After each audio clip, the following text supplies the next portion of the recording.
नमस्कार। Gurukul live lecture श्रृंखला, इसके अंतर्गत हिंदी विषय को लेकर हम चर्चा कर रहे हैं और विशेष रूप से आधुनिक काव्य पर, आधुनिक कविताओं पर और आधुनिक कवियों पर। हम जानते हैं कि हिंदी साहित्य के इतिहास में ये जो आधुनिक काल है, इसका अपना एक विशिष्ट महत्व है और आधुनिक काल में काव्य के इतर विधाओं का आगमन हुआ। यानी आदिकाल, भक्तिकाल और रीतिकाल में जिस तरह हम हिंदी कविता के उद्भव और विकास को देखते हैं, भाषाओं के परिवर्तन और अंतर के कारण कविताओं के सौंदर्य को, काव्य में व्यक्त प्रेम को देखते हैं।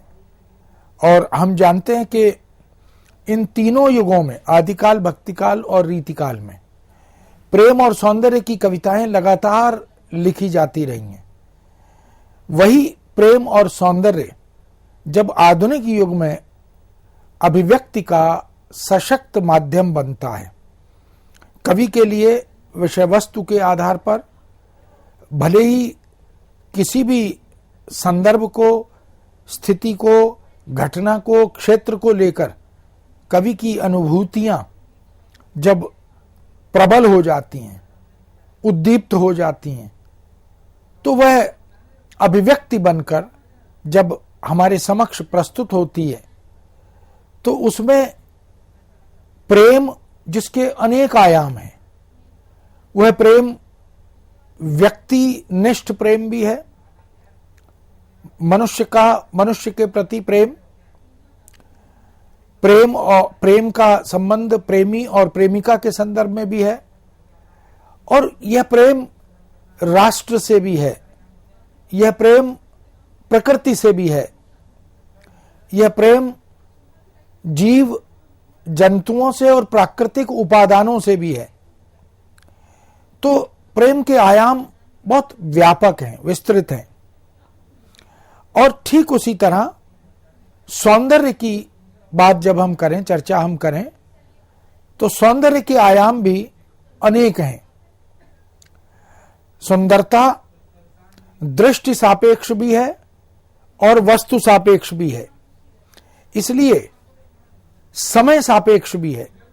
कभी कभी हम कहते हैं कि यह आवश्यक नहीं कि जो आज सुंदर लग रहा है वह हमेशा सुंदर लगे। अवस्था, आयु, स्थिति, संदर्भ आदि के साथ, हालांकि सौंदर्य एक शाश्वत तत्व है। इसीलिए हमारे यहां जब सत्यम शिवम सुंदरम की बात की गई, तो कहा गया जो सत्य है वही शिव है। शिव माने कल्याण, और जो कल्याणकारी है वही सुंदर है। तो जो कल्याणकारी रहता है वो हमेशा सुंदर रहता है। लेकिन दृष्टि सापेक्षता की जब हम बात करते हैं, संदर्भ सापेक्षता की जब हम बात करते हैं, तो समय समय सुंदर सबे, रूप कुरूप न कोई। ऐसा कहा जाता है कि न तो कोई रूपवान होता है, न कोई कुरूप होता है। समय ही होता है जो किसी वस्तु, व्यक्ति आदि के संदर्भ में सौंदर्य का भाव या बोध पैदा करता है और उसे घटा भी देता है। इस तरह हिंदी कविता में प्रारंभ से लेकर आज तक कवियों की अनुभूति में दो प्रमुख प्रवृत्तियां रहीं। उनमें प्रेम भी रहा, सौंदर्य भी रहा। हम जानते हैं कि मध्यकालीन काव्य में जब भक्ति का प्राधान्य रहा, जब रीति का प्राधान्य रहा, तब प्रकृति का प्राधान्य रहा, प्रशस्ति का भी प्राधान्य रहा। और इसी तरह जहां कहीं निरूपण आदि की कविता भी लिखी गई, राज प्रशस्ति की कविता, वीर रस की कविता भी लिखी गई, वहां भक्ति और प्रेम की कविता भी लिखी गई। उन सब में हम देख सकते हैं। और प्रेम की कविता का एक युग जो रीतिकाल की एक शाखा के रूप में हम देखते हैं, जिसे रीति मुक्त काव्यधारा कहा जाता है, वहां उसके जो प्रवर्तक कवि हैं घनानंद, उन्हें प्रेम का चितेरा कवि कहा जाता है। तो चाहे वो बोधा हो, आलम हो, ठाकुर हो, द्विजदेव हो, उनमें भी हम प्रेम और सौंदर्य को देखते हैं, पूरी कृष्ण भक्ति काव्य धारा में हम प्रेम और सौंदर्य को देखते हैं, इसी तरह राम काव्य धारा में, इसी तरह सूफी काव्य धारा में, और इसी तरह जो संत काव्य है उसमें भी हम प्रेम और सौंदर्य को देख सकते हैं। आखड़ियां झाई पड़ी पंथ निहार निहार, जी बड़ियां छाला पड़या नाम पुकारी पुकार। अब ये भगवत प्रेम है, ईश्वर के प्रति प्रेम है। और सौंदर्य की बात जब हम करते हैं तो उद्दीपन रूप में, आलंबन रूप में जब प्रकृति का वर्णन होता है, चित्रण होता है, रूप का वर्णन होता है, नायिका के अंग प्रत्यंग का, नक्श आदि का वर्णन होता है, तो सौंदर्य वहां भी होता है। तो इस तरह हम देखते हैं कि यह प्रेम और सौंदर्य हिंदी कविता की, काव्य की विरासत रही है और बहुत प्रिय विषय भी रहा है। और कवि तो सौंदर्य दृष्टा होता है, जहां न पहुंचे रवि वहां पहुंचे कवि।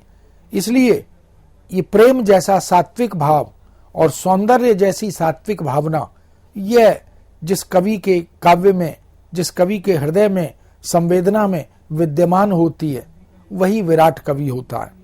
वही हिंदी साहित्य के आधुनिक युग के, आधुनिक काव्य धारा के बहुत ही महत्वपूर्ण युग, जिसे हम छायावादी काव्य धारा कहते हैं, उसके प्रवर्तक कवि हैं महाकवि जयशंकर प्रसाद, जो नाटककार भी हैं, जो गद्यकार, उपन्यास और कहानियों के भी बहुत ही सशक्त सर्जक माने जाते हैं।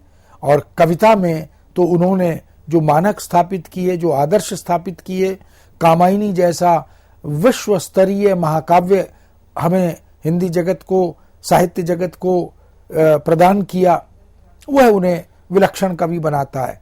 उसी कामायनी के सृजक कवि महाकवि प्रसाद की बहुत ही चर्चित रचना है लहर। उन्होंने झरना भी लिखी, उन्होंने आंसू भी लिखी। ये जो कविता की अविरल धारा उनकी लेखनी से बहने लगी, उनमें एक बहुत ही महत्वपूर्ण ग्रंथ, उनकी काव्य रचना का संग्रह, वो लहर माना जाता है। उसी लहर की कविताओं में हम देखते हैं कि प्रेम और सौंदर्य की अभिव्यक्ति बहुत ही सशक्त रूप में प्रसाद की लेखनी से की गई है। ये छायावादी दौर का कवि हैं प्रसाद। छायावादी दौर जो 1918 से 1936 का दौर माना जाता है। इससे पहले की कविता, हिंदी की कविता, आधुनिक युग की कविता, वो महावीर प्रसाद द्विवेदी युग की कविता है। और आधुनिक काल की प्रारंभिक दौर की कविता वह भारतेंदु युग की कविता है। तो भारतेंदु मंडल के कवियों ने, स्वयं भारतेंदु ने ब्रजभाषा और खड़ी बोली में काव्य सृजन किया। और महावीर प्रसाद द्विवेदी युग तक आते आते वह जो भारतेंदु युगीन कविता है वह और आगे बढ़ी, अपने पांवों पर खड़ी हुई और उसने अपनी एक अलग पहचान बनाई और खड़ी बोली हिंदी का परिष्कृत रूप दिखाई दिया। लेकिन छायावादी दौर तक आते आते खड़ी बोली हिंदी विशुद्ध तत्सम भाषा बन गई। वह एक तरह से मानक और आदर्श भाषा के रूप में हमारे सामने प्रस्तुत हुई। वो जो चार आधार स्तंभ छायावादी काव्यधारा के माने जाते हैं, प्रसाद, पंत, निराला और महादेवी, चारों ने मिलकर खड़ी बोली हिंदी को उत्कृष्ट रूप प्रदान किया, उत्कर्ष तक ले जाने में बड़ी महत्वपूर्ण भूमिका निभाई। इसलिए उस भाषा की अपनी एक मर्यादा है। उस कविता में प्रयुक्त होने वाली शब्दावली, शब्द संपदा का अपना एक स्तर है। यही कारण है कि उस कविता ने अपनी एक अलग पहचान बनाई। तो ऐसे 1918 से 36 तक का लगभग 20 वर्ष का समय इसमें मूर्धन्य साहित्यकार के रूप में, सारस्वत अनुकंपा से उपकृत कवि के रूप में जयशंकर प्रसाद ने अपनी विशिष्ट जगह बनाई। अपने प्रदेश से, अपने अवदान से हिंदी जगत को, साहित्य जगत को उपकृत किया। उन्होंने जड़ और चेतन तत्वों को सामंजस्य के माध्यम से उकेरा, चित्रित किया, उसमें रंग भरे और बहुत ही विलक्षण रूप में अपने व्यक्तित्व की पहचान उन्होंने सृजन धर्मिता से कराई है। छायावादी जो चार साहित्यिक स्तंभ हैं, वो चारों ही प्रेम के और सौंदर्य के कवि माने जाते हैं। बात चाहे महादेवी वर्मा की हो, जो अकेली छायावादी काव्यधारा के 4 कवियों में कवित्री के रूप में महीयसी महादेवी, महान व्यक्तित्व वाली, पृथ्वी के समान विस्तृत गुण धर्मा महादेवी वर्मा, उन्होंने प्रेम की अद्भुत कविताएं, इसलिए उन्हें विरह की कविताओं में सर्वश्रेष्ठ स्थान दिया जाता है। उन्हें आधुनिक हिंदी जगत की मीरा भी कहा जाता है। जो वेदना, जो पीड़ा महादेवी वर्मा की कविता में दिखती है, वही कभी हमें भक्तिकाल में मीरा की कविता में भी दिखती थी। तो उन्हें आधुनिक मीरा के रूप में उन्होंने अपने निजी प्रेम को, अपने राष्ट्र प्रेम को बहुत ही सुंदर कविताओं के गीतों के माध्यम से, गीति तत्व के माध्यम से उकेरा। निराला ने भी इसी तरह प्रेम और सौंदर्य की कविता में अपने विलक्षण प्रातिभ रूप से हमें अवगत कराया। निराला की लंबी कविताएं हों या निराला की प्रेम की, सौंदर्य की छोटी मुक्तक रचनाएं हों, गीति रचनाएं हों, वास्तव में वो विलक्षण कवि के रूप में हमारे सामने आए। और पंत तो हम जानते ही हैं, पल्लव जैसी महान रचना उन्होंने दी और कोमलकांत पदावली के सृजक के रूप में उनकी पहचान बनी। वह जो पर्वतीय क्षेत्रों का नैसर्गिक सौंदर्य है, वो उनकी कविताओं में बार बार इस तरह से चित्रित होता है कि मनोमस्तिष्क पर वह अंकित हो जाता है। उसी काव्यधारा के प्रवर्तक कवि प्रसाद हैं और प्रसाद ने प्रवर्तन किया इस काव्यधारा का। इन 4 कवियों पर उन्होंने नेतृत्व एक तरह से अपना स्थापित किया। 18 से 20 वर्षों के बीच में यह काव्य आंदोलन, छायावादी काव्य आंदोलन चला और इस छायावादी काव्य आंदोलन में प्रेम और सौंदर्य के उपासक ये 4 कवि थे। ऐसे साहित्यकार जयशंकर प्रसाद, उनका एक अलग प्रकार का और अविस्मरणीय योगदान हमें मिलता है। हम जानते हैं कि प्रसाद छायावाद के वह कवि हैं जिनका जन्म 30 जनवरी 1889 को वाराणसी में हुआ था। ये जो बनारस की पृष्ठभूमि है, उस पृष्ठभूमि को उनकी कविताओं में, उनके दर्शन में, उनके चिंतन में हम स्पष्ट देख सकते हैं। चाहे प्रसाद की लंबी कविताएं हों और या उनके मुक्तक गीत हों, छोटे गीत हों, उन सब में हम वह बनारस का जो आध्यात्मिक संस्पर्श है, बनारस की जो दार्शनिक चेतना है, वह जो सांस्कृतिक मूल्य हैं, उनको उनकी कविताओं में हम देख सकते हैं। कहीं वह हिमाद्री तुंग श्रृंग से जुड़कर हमारे समक्ष आती है, कहीं वह समुद्र की लहरों की, लोल लहरों की बार बार उठने की जो चित्रात्मक स्थिति है, उसके माध्यम से हमारे समक्ष आती है। इस तरह प्रसाद ने लंबी कविताओं, चाहे वो पैशोला की प्रतिध्वनि हो, अशोक की चिंता हो, शेर सिंह का शस्त्र समर्पण हो या अन्य छोटी अन्य कविताएं, उनमें, उन सब में जिस प्रेम और सौंदर्य की चर्चा हम कर रहे हैं, उन सब में यदि वैशिष्ट्य के दर्शन करने हैं तो वह लहर काव्य संग्रह है, जिसमें हम सहज ही उन बातों को, उन बिंदुओं को देख पाते हैं। प्रसाद जी के माता पिता का नाम देवी प्रसाद उनके पिता थे और मुन्नी देवी उनकी माता थी। उनकी साहित्यिक यात्रा का शुभारंभ सन 1809 के इंदु नाम के पत्रिका में हुआ था और उसके प्रकाशन के साथ साथ उनकी साहित्यिक यात्रा भी शुरू हो गई थी। तो एक तरह से उन्होंने जिस तरह की कविताओं का प्रारंभ किया, प्रसाद 8वीं तक ही पढ़ पाए थे। उनके इतिहास और दर्शन में गहन और गंभीर रुचि थी। वह, उनके जो गुरु थे वो मोहिनी लाल माने जाते हैं। कामायनी कृति पर उन्हें मंगला प्रसाद पारितोषिक पुरस्कार से नवाजा गया था।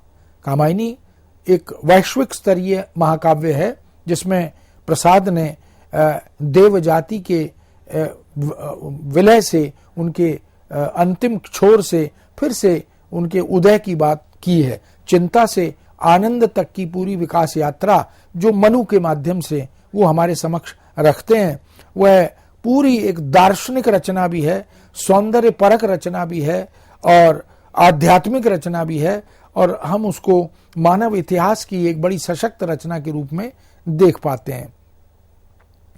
इसी तरह उनके बाल्यकाल के नामकरण की बात करें तो उन्हें कलाधर भी कहा जाता है। उनकी प्रमुख कृतियों में हम उर्वशी जो 1909 में लिखी गई, वन मिलन 1909 में, प्रेम राज्य 1909 में, अयोध्या का उद्धार 1910 में, इसी तरह वबु वाहन 1911 में, कानन कुसुम 1913 में, प्रेम पथिक 1914 में, महाराणा का महत्व, इसी तरह चित्राधार, झरना 1918 में, आंसू 1925 में, लहर 1933 में और कामायनी 1935 में। तो ये छायावाद का जो अंतिम छोर है, हमने कहा कि 18 से 36 तक का समय है और 1935 में ये महाकाव्यात्मक रचना हमारे समक्ष उभर कर आई, जो प्रेम और सौंदर्य की विराट कविता हमारे समक्ष उपस्थित होती है। छायावादी सौंदर्य चेतना को छायावाद की सबसे अधिक महत्वपूर्ण साहित्यिक और सांस्कृतिक उपलब्धि माना है। समीक्षकों ने, आलोचकों ने, आचार्य नंद दुलारे वाजपेयी ने और इसी तरह अन्य जो छायावादी काव्य के समीक्षक हैं, उन्होंने भी हमारे समक्ष छायावादी सौंदर्य चेतना को बार बार अलग अलग दृष्टिकोणों से उकेरा है। यह कविता जीवन के आधारभूत तत्वों, जिसको सत्यम, शिवम और सुंदरम में से सौंदर्य को केंद्र में रखकर अग्रसरित होती है तथा यह पूर्णतः सत्य और शिव से युक्त हमारे समक्ष उभरती है। ऐसी सौंदर्य चेतना लहर में गीति काव्य के माध्यम से, उनमें जो गीत हैं, जो गेय तत्व से युक्त हैं, उनमें प्रेम और सौंदर्य के रूप में वह साकार हो जाती है, चित्रित हो जाती है, बिंबात्मक रूप में हमारे समक्ष मनोमस्तिष्क पर उभरती चलती है। यह कला वास्तव में प्रसाद की सृजन धर्मिता की विलक्षण कला है। इसके अंतर्गत पुरुष, नारी, प्रकृति, स्थूल सहित हृदय में उठने वाले भाव भी शामिल होते हैं। उठ उठरी लघु लघु लोल लहर, तो ये जो लहरों का, मनोभावों का बार बार उठना है और फिर गिरना है, उसको मनोवैज्ञानिक क्रम में प्रसाद हमारे समक्ष चित्रित करते हैं। तो ये जो भाव उद्वेलन है, उनको प्रसाद जी ने लहर के माध्यम से, लहर के गीतों के माध्यम से हमारे समक्ष प्रस्तुत किया। प्रेम और सौंदर्य के अनेक व्यापक आयाम हैं और प्रसाद उन सभी व्यापक आयामों के पक्षधर रहे हैं। इसीलिए वो कहते हैं, सुंदर है सुमन विहग सुंदर, मानव तुम सबसे सुंदरतम। तो सुंदर है सुमन, ये जो पुष्प हैं ये बहुत सुंदर है। प्रकृति सृजित यह जो सौंदर्य है, भिन्न भिन्न अलग अलग रंगों में, अलग अलग आकारों में, सुमन के पुष्पों के रूप में। और ये जो विहग हैं, पक्षी हैं, ये भी बड़े सुंदर हैं। कई अनेक प्रकार के पुष्प और पक्षी ईश्वर ने निर्मित किए हैं। उनका सौंदर्य कहीं वो नदी के तट पर, कहीं वो समुद्र के तट पर, कहीं वो वाटिका में, कहीं वो उपवन में जब दिखाई देते हैं तो वो मन को मोह लेते हैं। ऐसे सौंदर्य को देखकर प्रसाद कहते हैं तो ये सब सुंदर, किंतु मानव तुम सबसे सुंदरतम। लेकिन ईश्वर की सबसे सुंदर कविता वह मनुष्य और मनुष्य के से सृजित यह सृष्टि, यह संसार है। अगर मनुष्य संसार में न होता तो ईश्वर की यह कृति उतनी सुंदर न होती। तो मानव रूप में, स्त्री और पुरुष रूप में ईश्वर ने जो सृजन किया वह सौंदर्य की पराकाष्ठा है। इसलिए लहर काव्य का जब हम विश्लेषण करते हैं, विचार करते हैं, तो हमारे समक्ष यह स्पष्ट हो जाता है कि वो एक विलक्षण गीति काव्य है। उसके सभी गीतों में गेय तत्व विद्यमान है। एक आंतरिक अन्विति, एक आंतरिक लय उन गीतों में स्पष्ट दिखाई देती है। उस दिन जब जीवन के पथ में छिन्न पात्र ले कंपित कर में, एक अनजाने निकट नगर में आ पहुंचा था एक अकिंचन। अब इसमें अन्विति को देखें, लय को देखें, बिंब विधान को देखें, चित्रात्मकता को देखें और कल्पना की सृजन धर्मिता को देखें, तो हम देख सकते हैं कि प्रसाद का जो विजन है, प्रसाद की जो दृष्टि है, वो बड़ी व्यापक है और बहुत ही संवेदना से युक्त दृष्टि है। उसे वो कामायनी में उसी को वो आंसू में बहुत ही केंद्र में रखकर चलते हैं। लहर में भी प्रेम, यौवन और सौंदर्य, प्रेम, यौवन और सौंदर्य, इनसे संबद्ध कविताएं अत्यधिक बड़ी संख्या में, प्रचुर मात्रा में हमारे समक्ष उभर कर आती हैं। हालांकि आंसू भी अपनी तरह का एक विलक्षण काव्य है। रो रो कर, सिसक सिसक कर कहता मैं करुण कहानी, तुम सुमन नोचते रहते करते जानी अनजानी। अब ये जो परिकल्पना है, ये जो आलंकारिक सौंदर्य है, ये जो बिंब विधान है, यह प्रसाद की विलक्षण लेखनी से ही निश्रित होता है। यदि ध्यान दिया जाए, गौर किया जाए, तो हम आंसू का सा भावातिरेक तो लहर में नहीं देख पाते, क्योंकि आंसू जो है वो एक वेदना गीत है, और इस वेदना गीत में हम प्रसाद की निजी प्रेमानुभूतियों को किस तरह से वो हमारे समक्ष भावों में पिरोते हुए व्यक्त करते हैं, यह वास्तव में एक अतुलनीय, एक अनुपम उपलब्धि हिंदी साहित्य की बन जाती है। यहाँ वेदना भी संयमित है। कुछ बौद्ध दर्शन से प्रभावित रचनाएं इस संग्रह में शामिल होती हैं लहर में, और कविताओं के माध्यम से इतिहास के खंड दृश्यों को भी प्रसाद समाविष्ट करते चलते हैं।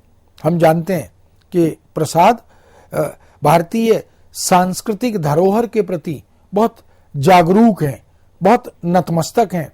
इसलिए वो भारतीय अतीत की गौरव गाथाओं का गायन बार बार अपनी कविताओं के माध्यम से करते हैं।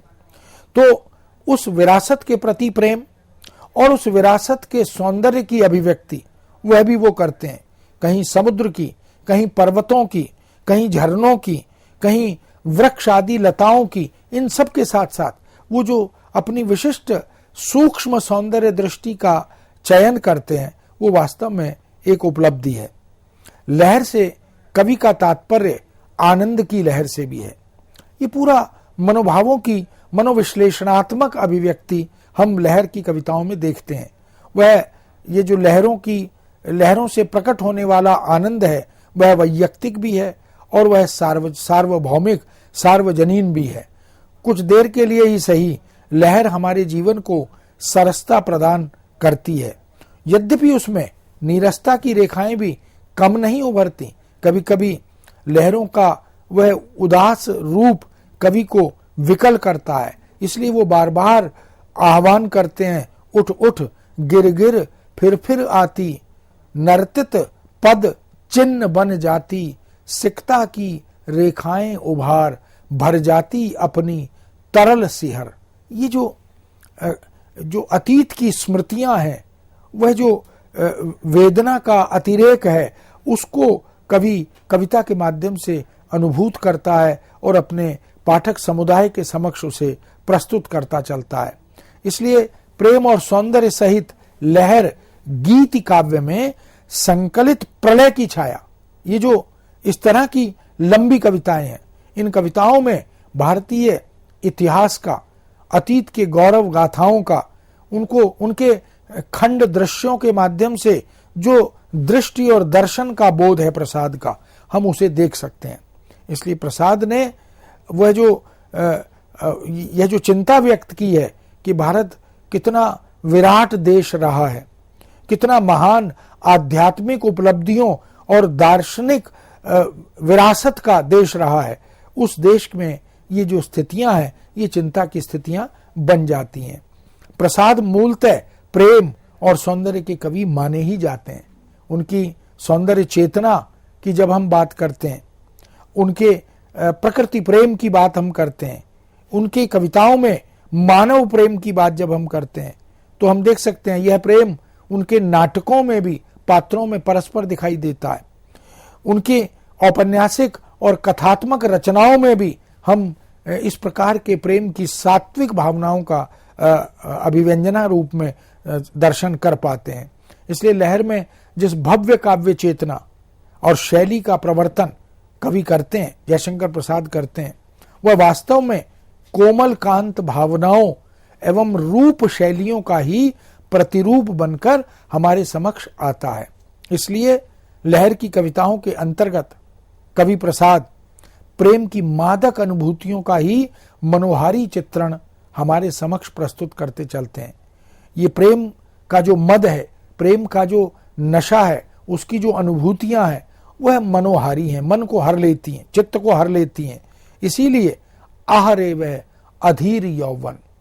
अब ये जो नॉस्टैल्जिया है, यह जो स्मृतियां हैं, यह जो गौरवशाली, यह जो अभिभूत करने वाला अतीत है, प्रेम के सुखद क्षणों का जो अनुभव है, उसे याद करते हैं।